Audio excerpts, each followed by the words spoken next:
Hey, how you going? It's Donna here, Free to Be Pet Therapy, and today I want to speak a little bit about horse trauma. One of the major signs of horse trauma is that a horse can be very, very overreactive to things. So I've been working with a horse trainer at the moment.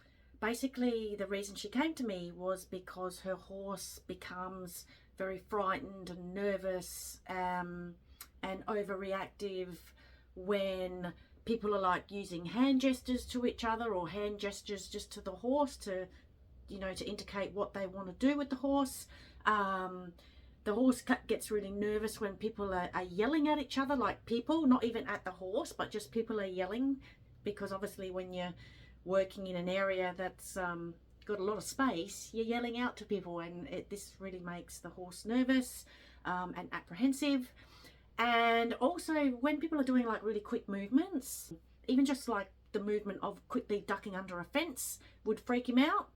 So yeah, the trainer's been doing heaps of work with him, but these behaviours that I've just mentioned, for some reason they just won't shift, no matter what she's done. Yeah, unfortunately the horse still gets really frightened and nervous about these things. And the other interesting thing too is that this horse becomes very aggressive around other horses, which is kind of interesting because it kind of reminds me of the bully at school. Quite often it's the bully who's got the most amount of issues, low self-confidence, low self-esteem. So anyway, the first healing session that I did or conducted actually revealed a lot of emotions. So the first healing that I did for this horse actually brought up the fact that he had been physically and verbally abused. And the reason I know this is because basically I work with emotion, like I figure out what emotions need to be released.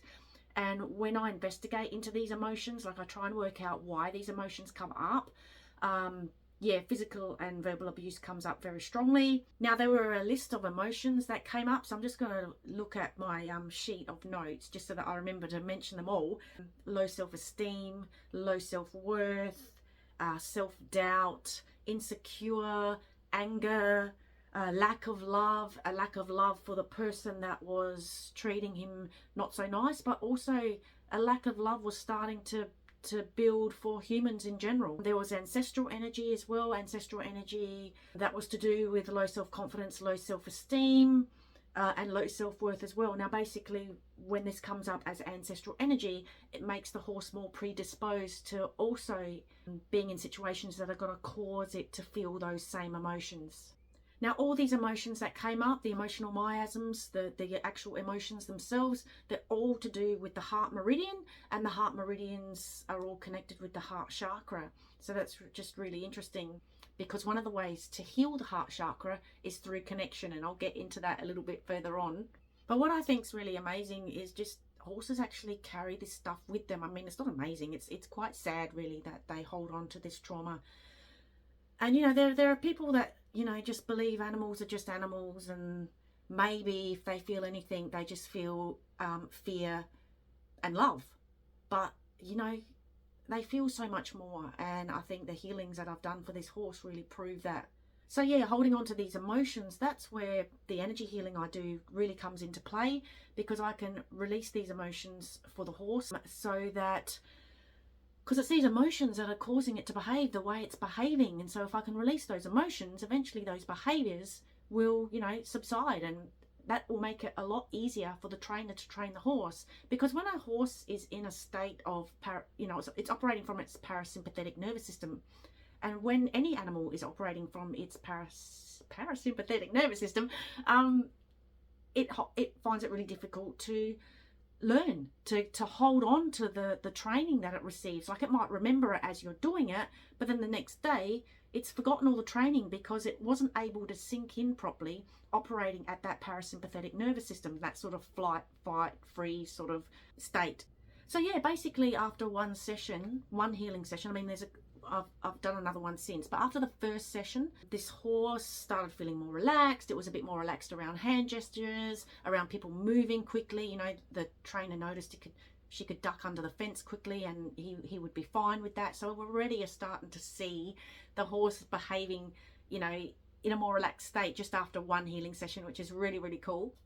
And what was really interesting too is the owner, she was describing to me that she actually took this horse away on a bit of a trip, and normally when this horse is paddocked with other horses, he becomes aggressive towards them and quite often can't be paddocked with other horses. But she goes to me, oh, for some reason he actually was seeking connection. And that's what I was saying earlier on when I mentioned about the heart chakra, and one of the ways to heal the heart chakra is through connection with friends and family. And so, you know, horses naturally know what to do to heal themselves. It's like, you know, if they've got a tense area in their body, quite often you can just touch it, and, you know, it makes the horse aware of that area, and quite often it heals it, you know. So this horse knew, you know, I've released all of these emotions that were all to do with the heart chakra, and this horse just naturally, its instinct is to want to connect with all the other horses. And so it wasn't that bully anymore, you know, he was actually happy to connect with them, which is really, really sweet. So yeah, I just wanted to finish off by saying, you know, when a horse feels emotionally safe, they actually want to connect, they learn faster, and they're able to trust deeper. And sometimes to get that, the energy healing is needed first before the real training begins. Yeah, so if you're wondering if maybe your horse might be holding on to a bit of trauma, you're not sure, I'll just pop a link down below. It'll get you to a PDF, which will have all sort of subtle signs of how horses might show trauma. And it'll have a couple of links, a couple of links where you can contact me if you want. And I would love to help. I love helping horses so much. They are my heart animal, and I really, really enjoy connecting with them and helping them heal and helping them live to their fullest potential, because that's what we want for our animals, for all our pets, is for them to feel free to be, so that they're able to live to their fullest potential, feeling all the joy and the love and all the happy vibes. So anyway, that's all from me. Hope you enjoyed the video, and see you next time. Bye for now.